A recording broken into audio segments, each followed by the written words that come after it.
در پی رسانه‌ای شدن رویخط مشتریان بانک معروف شویتزاریا کردیت سوئیس معلوم شد که در قطار مشتریان میلیونر این بانک 10 نفرش از آسیای مرکزی بودند، 4 نفر از ازبکستان، 3 نفر از قزاقستان، 2 نفر از قرغیزستان و 1 نفر از تاجیکستان.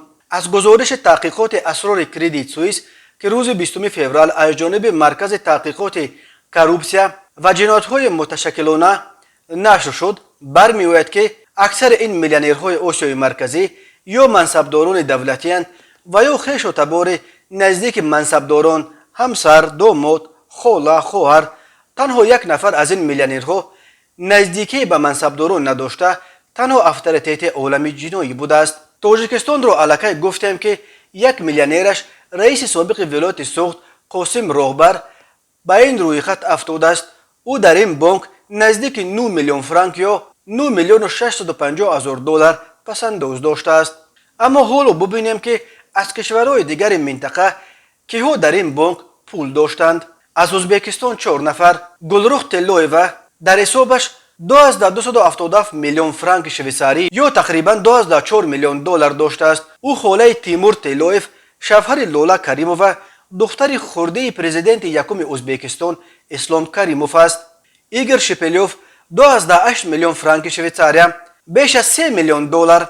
شپلیوف بیش از 20 سال دبیر کل فدراسیون تنیس ازبکستان بود. او سال 2005 برای نمایش جسارت در حمایت از منفعت‌های ملی با اردن دوستی سرفراز گردانیده شد. در فرمانش گفته میشد که شپلیوف افسر اسمب خدمات امنیت ملی است. رانا رحمتووا 945 هزار فرانک شویساریا، بیش از 1 میلیون دلار.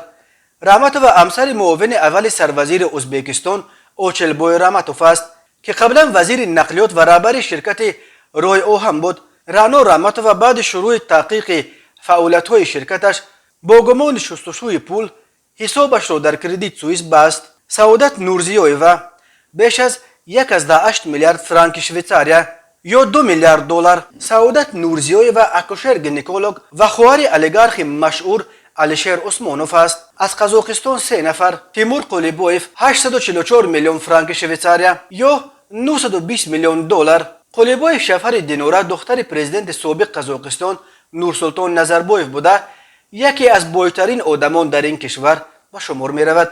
دوریغا نظربایف و دختر کلونی نظربایف 21.6 میلیون فرانک شویساریا یا بیش از 23.5 میلیون دلار. انو سال 2013 مجله فوربس دارایی‌های دوریغا نظربایف را 595 میلیون دلار برآورد کرد و او را بر روی خط 50 آدم بایترین قزاقستان شامل کرده بود. نادژدا توقایوا 1.5 میلیون فرانک شویساریا یا 1.6 میلیون دلار.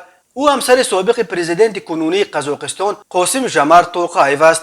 نادژدا توقایوا این حساب را زمانی کشید که شوهرش وزیر خارجه و سپس سروزیر بود. پسر آنها تیمور توقایف در یک مکتب معتبر در شویساریا تحصیل کرده است و بنا به اسنادهای ماه ینور سال 2022 او در این کشور 3 منزل دارد. از قرغیزستان 2 نفر، ناتالیا قرمانالیوا 1.4 میلیون فرانک شویساریا یا 1.5 میلیون دلار. او همسر سابق قپر قرمانالیف، رهبر سابق وزارت معدن‌های طبیعی و اگنتی دولتی گیالوگ و معدن‌های طبیعی قرغیزستان است. قرمانالیف بعد انقلاب سال 2010 از قرغیزستان فرار کرد و با جرم کروپسیا توسط اینترپل جستجو می شود. وی سال 2014 در غیبش به 12 سال زندان محکوم شد. قرمانالیف حالا در لاتویا به سر میبرد. او به مؤلفان گزارش گفت از ناتالیا قرمانالیوا سال 2005 جدا شده بود و به حساب همسر سابقش در بانک شویساریا یگان ربط ندارد. عظیم روی 10.7 میلیون فرانک شویساریا یا 11.6 میلیون دلار. این تاجر و افاتریت عالم جنایی که با نامهای روی سید عظیموف و اوروسخون سید عظیموف هم شناخته می شود، در زمان شوروی 7 سال در محبس بود. او بعدا به امریکا رفت ولی در آنجا نیز به دلیل نشان ندادن داغ سودیش به خلابی عیبدار شد.